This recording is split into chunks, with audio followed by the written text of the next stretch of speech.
ఏలూరులో లోక్సభ సీట్లో సునీల్ కుమార్ యాదవ్ గెలుపు పక్క.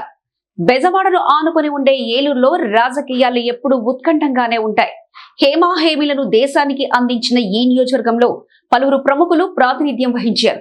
ఇక్కడ ఏ పార్టీ విజయం సాధిస్తుందో, ఆ పార్టీ గెలుస్తుందో, ఆ పార్టీ ఏ రాష్ట్రంలో అధికారంలోకి వస్తుందన్న సెంటిమెంట్ బలంగా ఉంది.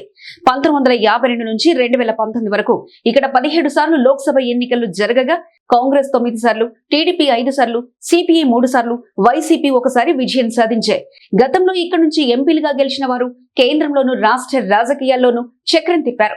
అందుకే ఈ సీటును జగన్ ప్రతిష్టాత్మకంగా తీసుకున్నారు. యువకుడు, విద్యాధికుడు, మృదు స్వభావి అయిన కారుమూరి సునీల్ కుమార్ యాదవ్ ను బరిలోకి దించారు. యాదవ వర్గానికి ఈ నియోజకవర్గంలో ఉన్న పట్టును దృష్టిలో ఉంచుకొని జగన్ ఈ నిర్ణయం తీసుకున్నట్లుగా తెలుస్తుంది.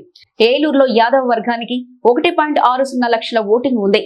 వైసీపీ నుంచి ఏలూరు అభ్యర్థిగా బరిలో ఉన్న కారుమూరి సునీల్ కుమార్ యాదవ్ తండ్రి కారుమూరు నాగేశ్వరరావు సీనియర్ రాజకీయ నాయకుడు, ప్రస్తుత ప్రభుత్వంలో మంత్రి కూడా. ఈ కుటుంబానికి కూడా సుదీర్ఘ రాజకీయ ప్రస్థానం ఉంది.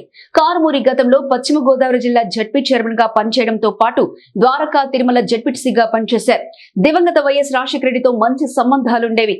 అవే తన రాజకీయ ఉన్నతికి దోహదపడ్డాయని నాగేశ్వరరావు తరచూ చెప్తూ ఉంటారు. తండ్రి రాజకీయంగా జన్మనిస్తే కుమారుడు జగన్ రాజకీయ పునర్జన్మ ఇచ్చారని చెప్తుంటారు. ముందుగా నాగేశ్వరరావు దెందులూరు నుంచి అసెంబ్లీకి కూడా పోటీ చేశారు. అలాగే ఆయన తణుకు అసెంబ్లీ నియోజకవర్గం నుంచి వరుసగా రెండోసారి, ఓవరాల్ గా మూడోసారి పోటీ చేస్తుండగా ఈయన కుమారుడు సునీల్ ఏలూరు పార్లమెంట్ బరిలో ఉన్నారు. ఏలూరు నియోజకవర్గానికి ఒక ప్రత్యేకత ఉంది. ఇక్కడ నుంచి దిగ్గజ నాయకులు గెలిచి పార్లమెంట్ లో గలం వినిపించారు. కావూరి సాంబశివరావు, మాగంటి వెంకటేశ్వరరావు, బోళ్ల బుల్లిరామయ్య, ఘటంనేని కృష్ణ, సినిమా హీరో వంటి హేమాహేమి నాయకులు ఇక్కడి నుంచి ప్రాతినిధ్యం వహించారు.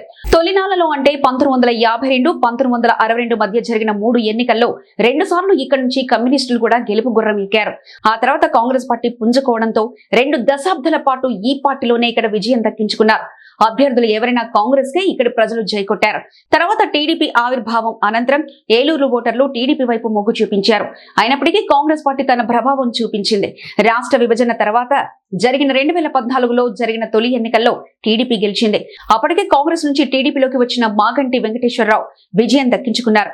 ఇక 2019 ఎన్నికలు వచ్చేసరికి వైసీపీ హవా ఇక్కడ స్పష్టంగా కనిపించింది. రాజకీయ వారసుడిగా రంగంలోకి దిగిన మాజీ మంత్రి కోటగిరి విద్యాధరరావు తనయుడు కోటగిరి శ్రీధర్ విజయం సాధించారు. ఈ ఎన్నికల్లో బలమైన బీసీ అస్త్రాన్ని ప్రయోగించారు జగన్. సునీల్ కుమార్ యాదవ్ ను అనూహ్యంగా ఎంపిక చేశారు. దీంతో చంద్రబాబు వ్యూహం మార్చుకోవాల్సి వచ్చింది. వాస్తవానికి తెలుగుదేశం ఈ స్థానం నుంచి కమ్మ సామాజిక వర్గ నేతలను బరిలోకి దించుతూ వచ్చింది.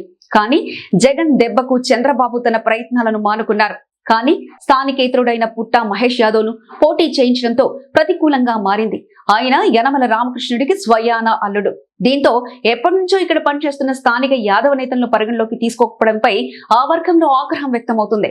అదే జగన్ స్థానిక యాదవ్ సామాజిక వర్గ నేతకు టికెట్ ఇవ్వడం ప్లస్ పాయింట్ గా మారింది. ప్రస్తుతం సునీల్ కుమార్ యాదవ్ ప్రచారంలో దూసుకుపోతున్నారు. స్థానిక సమస్యలపై అధ్యయనం చేసి సమగ్రంగా మాట్లాడగలుగుతున్నారు. అటు ప్రజలు సైతం సునీల్ ను ఆదరిస్తున్నారు. గ్రౌండ్ లెవెల్లో పరిస్థితులు చూస్తుంటే సునీల్ కుమార్ యాదవ్ గెలుపు పక్కాగా తెలుస్తుంది.